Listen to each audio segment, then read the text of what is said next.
ময়দানে আমার রাসূল রক্ত দিয়েছেন। আমি সেই তায়েফ সফর করেছি। সেই তায়েফ, আমি তায়েফের ইতিহাস হাদিসে পড়েছি, চোখে দেখি নাই। তায়েফের চিত্র নিজের চোখে দেখে প্রাণ ভরে কেঁদেছি, যেখানে রাসূলের রক্ত পড়েছে। 3টি জায়গায় রাসূলের রক্ত পড়েছে। সবচাইতে বেশি রক্ত পড়েছিল যে জায়গাটিতে, সেই জায়গায় প্রাণ ভরে কেঁদেছি। আমার স্ত্রী আমার সাথে ছিলেন। আমি তায়েফে গিয়ে লোকেরা আমাকে যখন বলল বিশ্রাম নিতে, আমি বললাম না, বিশ্রাম করব না, আগে আমারে নিয়ে যাও। আমার রাসূলকে মারছিল যেই রাস্তাটা, ওই রাস্তাটা আবার আগে দেখাও। 3 দিনের না খাওয়া,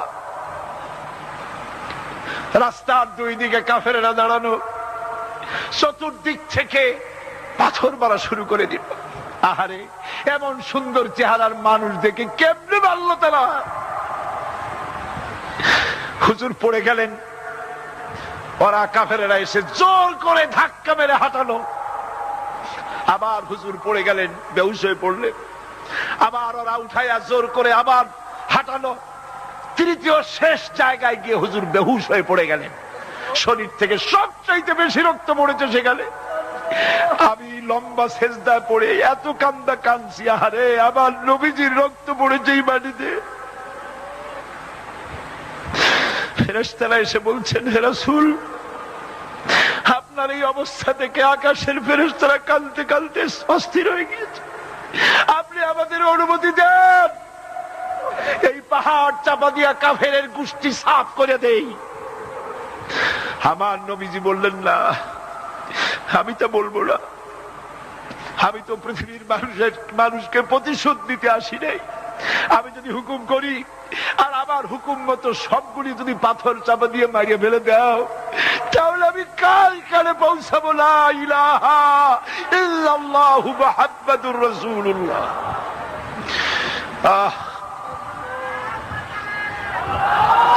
রাসূল করিম সাল্লাল্লাহু আলাইহি ওয়াসাল্লাম উঠে বসেছেন, সঙ্গে যায়েদ, রক্তাক্ত শরীর। আরে, যেই শরীরের দিকে মানুষ একবার তাকাইলে চোখ ফিরাইতে পারত না। হযরত আয়েশা বলেছেন, যে সমস্ত নারীরা ইউসুফ আলাইহিস সালামের দেখে হাত কেটে ফেলাইছিল, ওরা যদি আল্লাহ রাসূলকে দেখতো, হাত কাটতে কাটতে কলিজা কাটিয়ে ফেলাই দিত, টের পাইতো না। এমন মানুষের গায়ে কেমনে বাতুর মারল।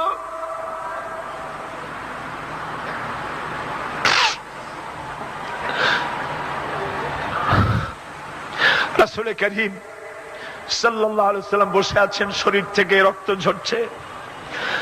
বুখারী শরীফে এসেছে, আত্তাস নামক এক যুবক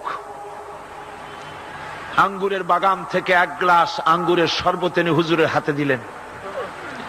এত কষ্টের পর 3 দিনের না খাওয়া ক্ষুধার্ত নবী 1 গ্লাস আঙ্গুরের শরবত সবটুকু পান করে একটা স্বস্তির নিঃশ্বাস ফেললেন। বললেন, তোমার নাম না আত্তাস? তিনি বললেন, হ্যাঁ, আমার নাম আত্তাস। তোমার বাড়ি হযরত ইউনূস আলাইহিস সালামের গ্রামে? বললেন যে হ্যাঁ, আমার বাড়ি ইউনূস আলাইহিস সালামের গ্রামে। যুবক জিজ্ঞেস করলেন, হুজুর, আপনি কি করে বুঝলেন আমার নাম আত্তাস আর আমার বাড়ি ইউনূস আলাইহিস সালামের গ্রামে? আপনি জানলেন কি করে? হুজুর বললেন, আমিও নবী, ইউনূস আলাইহিস সালামও নবী। এক নবীর খবর আর এক নবীর কাছে থাকে। রাসূল গায়ের রক্তগুলি ধুইয়ে 2খানা হাত আল্লাহর দরবারে তুললেন। আজকে দুনিয়ায় কেউ নাই হুজুরের, খাদিজা নাই, আবু তালেবও নাই, রাসূল একা। সাহাবীরা দিনের বেলায় কাফেরদের ভয়তে হুজুরের সঙ্গে দেখা করতে পারে না। হুজুর বলেন, আমার ওই কষ্টের সময় খাদিজা নাই। ওই সব পাথরগুলি আমি আজও চিনি, যে পাথরগুলি আমি যাওয়ার সময় রাস্তায় পাথরগুলি আমাকে বলেছে, আসসালামু আলাইকা ইয়া রাসূলুল্লাহ। পাথরগুলি আমাকে সালাম করেছে। আল্লাহ পাক আমাকে সান্ত্বনা দিয়ে বলেছেন, ইয়া আইয়ুহান নবী হাসবুকাল্লাহ।